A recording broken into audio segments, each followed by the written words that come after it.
دیرین دیرین.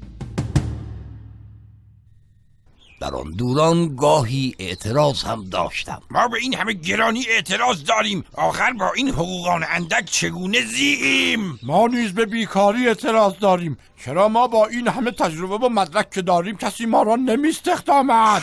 ما نیز به آلودگی اعتراض داریم، چرا که داریم ز سرطان میمیریم.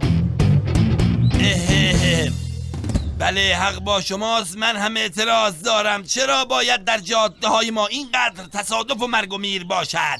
چرا همه چیز گران است؟ چرا این همه دلال، این همه اختلاس؟ چرا باید کسی گورخواب باشد؟ چرا باید دلار اینقدر گران گردد؟ چرا وضعیت مسکن این گونه شده است؟ چرا معتاد داری؟ چرا؟